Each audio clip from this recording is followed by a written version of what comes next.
Ayun, good afternoon po mula sa Vancouver, Canada. Ay, sa Canada pala, sa British Columbia.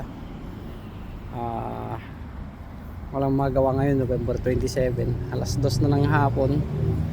Naisipan namin magbisita kapilya. Kasi yung kapilya dito sa karamihan dito sa may Metro Vancouver, karamihan ng kapilya bahay kundi man gym. So dalawa lang yung alam namin na kapilya, na building ng kapilya.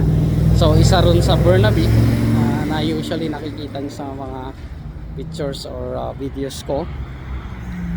Kung nai-upload pala hindi ko nai-upload yun eh.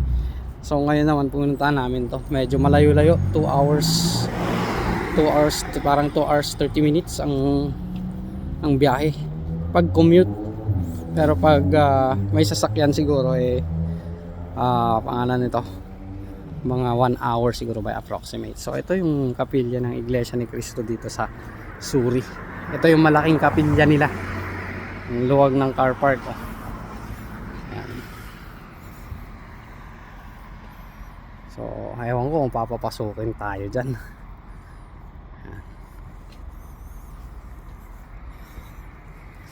Natin din ako sa view. Medyo malamig po dito kaya yan, doble damit ko. Yan ang kapilya ng Iglesia ni Cristo sa Suri. So yung bus na bali nag-trend kami, tapos dalawang bus. Yung huli is 375 na bus yung sinakyan namin. Tapos huminto sa 62nd Avenue. Yan. Laki. Parang mas malaki pa ito kaysa kay Burnaby. Yan. Ewan ko kung papapasukin tayo, pero sana pumasok. Hindi. Sige lang, sige wala. Okay lang pat.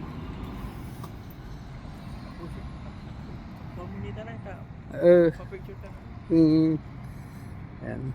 Pinapakita ko yung pan.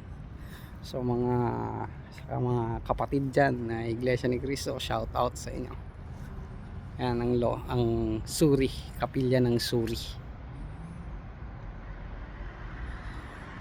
So pwede kayo sa Suri Central, sakay kayo ng 503, tapos baba kayo ng 152nd, tapos sakay kayo ng 375, baba ng 62, tapos konting walk na lang, andito na kayo sa kapilya.